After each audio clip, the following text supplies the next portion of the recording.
Everyone. This is another edition of our State of the Cryptos updates, and we've had a lot to be excited about this week.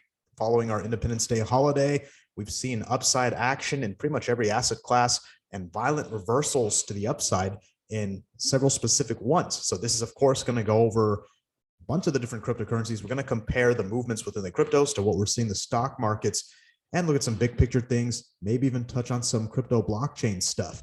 If you are interested in some of these charts, many of these will be available in the description below, so check out the links there. But we're going to start off with our OG cryptocurrency, which is Bitcoin. This is the 30-minute chart, and we had our bottom on June 18th, and fortunately, we haven't made a lower low, so we can count this entire thing as a 1-2 setup, although a little bit deep. Whether this is the first wave top back here or it's here, up for debate. Could be an A, B, C, expanded flat correction, or this is the fifth wave, and this is the second wave. Either way, we've started to tear back up to the upside.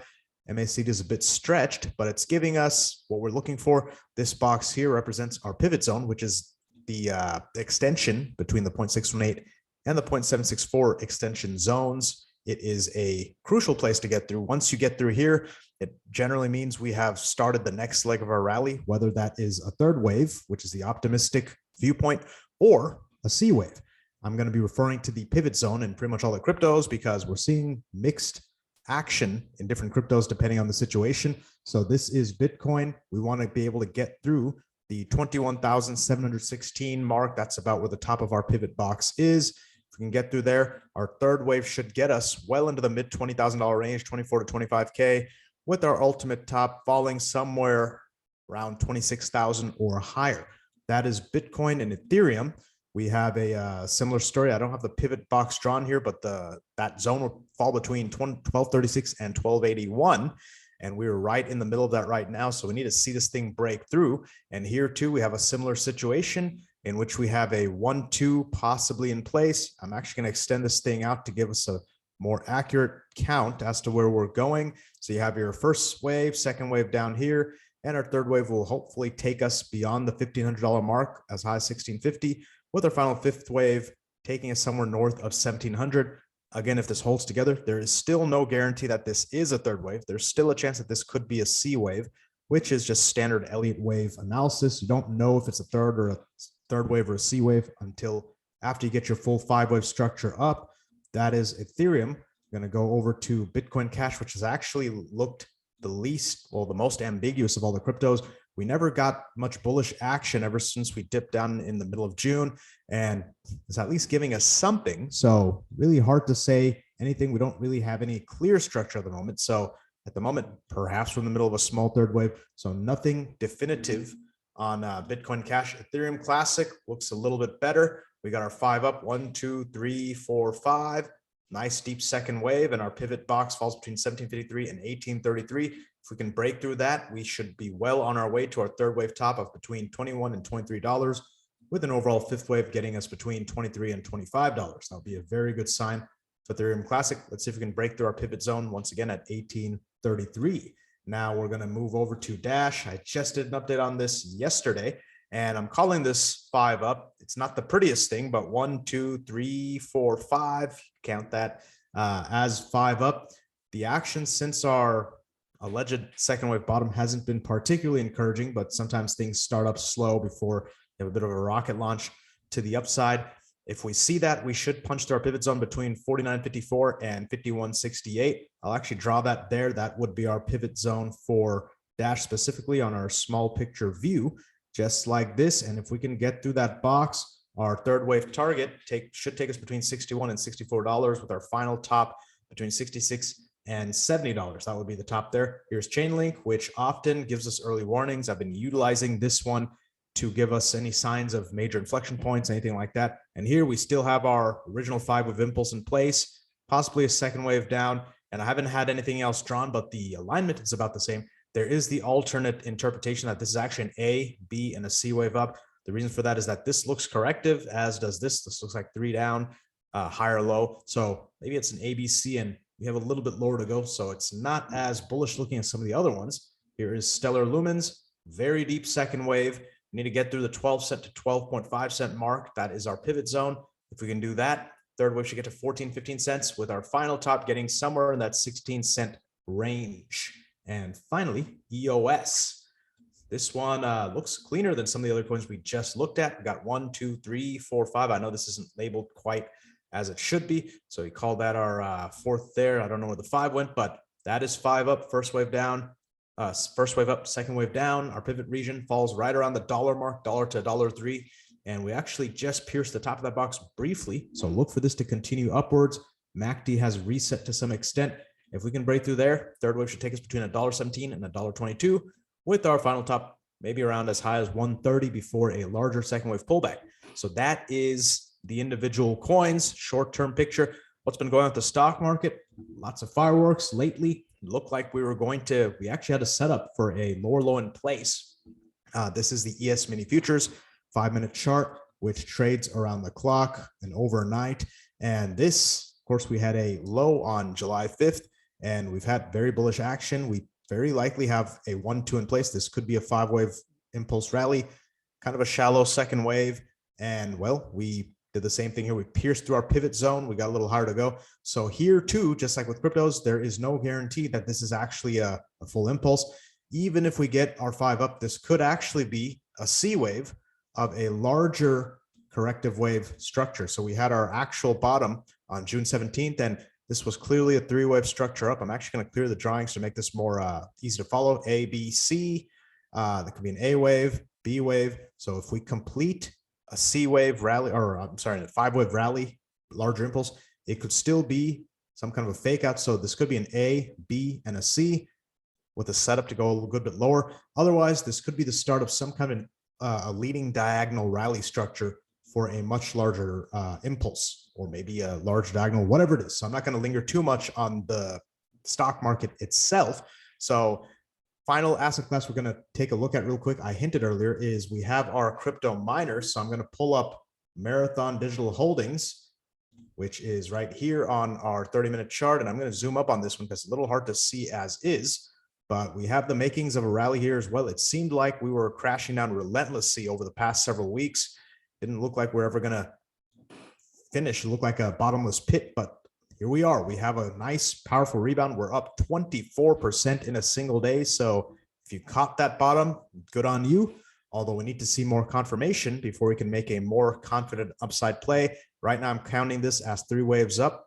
The proportions seem to fit just about right. If we take this as a 1-2 here, we went just a little beyond the standard 3rd wave top target.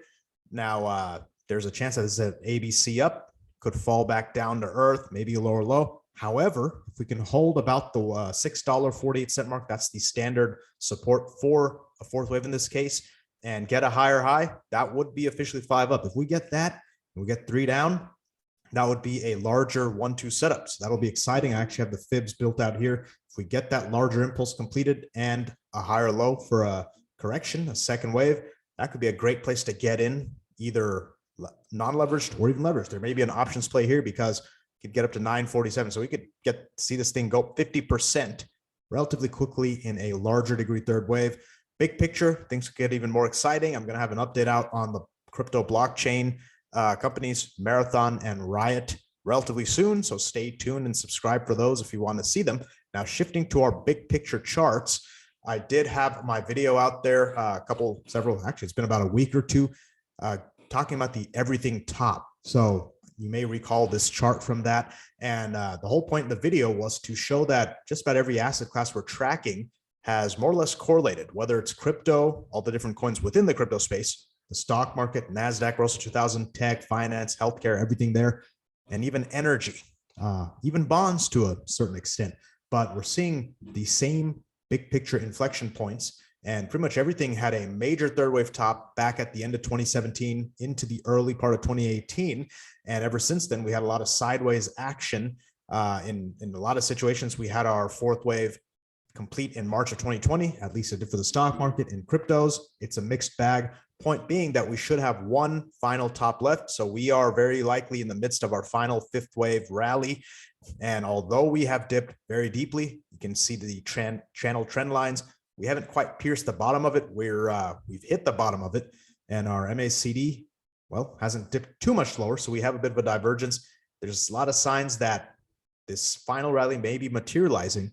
And at least for Bitcoin, I expect this to take the form of a 5-wave impulse rally. So look for one final rally to complete this thing. And it could come sooner than you might think. This could happen in Q1 or Q2 of 2023. We're going to have a little bit more definition as we go. The same applies for other asset classes. So again, this is still within the same asset class, Ethereum. I expect one final impulse rally as we would with the stock market, although there is a chance we see a 5-wave diagonal. That will be a topic for another time. Altcoins are showing a slightly different pattern. I'm going to pull up a few of these coins that many of you have been following along on this channel with, but this is Bitcoin Cash, and this is being interpreted currently. My primary is that this is actually a big A, B, with a C wave left. Again, it's interpreting the entire thing is in a diagonal form. So each of the subwaves within it should be 3 waves. And so far, this does look like a textbook 3-wave situation. This doesn't look like an impulsive rally, which would have 5 waves. So again, A, B, C for A wave, A, B, C for our B wave. And we have one final C wave left, and C waves always come in 5-wave form. So whether that's an impulse or a diagonal is yet to be seen. I'm going to lean towards impulse because we have a long way to get up there. But we're going to have to let this thing develop before we know for sure. The same pattern is seen, or at least I have the same count, same expectation in a lot of other coins. In this situation, purple, A, B, C for Ethereum Classic. Dash is the one that I've been really emphasizing because it has a lot more history. This also has the same interpretation, which we're looking for this as being possibly an A wave, B wave, and again, a final C wave, 5-wave rally. And these are all giving us similar timing. Looking at different times in 2023. Again, check out that video on the everything top as to where I'm getting the timing from, but it's looking more and more likely that we see some kind of a final top in 2023. So that is good and bad news. Good news is that the recovery should be relatively quick and swift. And if you are holding a lot of losses, may be able to get out of that alive, possibly with some profit. The bad news is that the stock market and the markets in general are often an early indicator of shifting sentiment in the real world, in the real economy. So things might get ugly real fast. Again, that's something I cover in my video on the everything top. So check that out if you're curious as to what else is going on. So right now, what are our expectations? I already gave them. Let's see if we can get that final 5th wave up, at least in Marathon or even in Bitcoin and Ethereum. If we can get that 5th wave up and we get a 2nd wave higher high, or I'm sorry, a higher low, could be a time to buy, make some buys. If you've been buying all along anyway, continue doing that. Then I get questions. People are feeling FOMO. Oh my God, I missed the dip. Should I buy? Should I have bought everything? Should I plow in money right now? Your strategy is your strategy. I would personally like to see a little bit more confirmation before we go in with more lump sums. You'll have plenty more chances to catch any more upside because looking at Dash here, even if we get a much bigger impulsive wave into the $100-something range, there's a lot of upside left. It's better to be patient. And if you want to buy, you can keep buying a little bit each week or every other week. And the final advice I'll give is if you have a lot of money tied into one particular altcoin, be it Bitcoin Cash or Stellar Lumens or EOS, whatever it is, it would not be a bad idea to diversify that. So if you have a couple $1,000s in one coin, I would strongly recommend separating that out, breaking that up into 4, 5, 6 different cryptos, because again, you never know which ones are going to outperform and which ones could go kaput. Sometimes, again, projects get unplugged, things get pulled offline. You don't want to get caught in that kind of situation. And finally, that extends to any new investments you make. Again, if you're putting more money into cryptos, unless you're talking about Bitcoin and Ethereum, if you're working with altcoins, Bitcoin Cash, Stellar, Chainlink, Solana, whatever it is, don't overdo it on one coin. Make sure you have a lot of different ones. Again, easy to fall in love. It's easy to get emotionally attached. Don't let it happen to you, because emotions can lead you astray in the investing world. It's an objective. The most objective people win. So I'm going to have plenty more updates coming your way. Don't forget to subscribe so that you don't miss those updates. And until next time, thank you for watching and happy trading.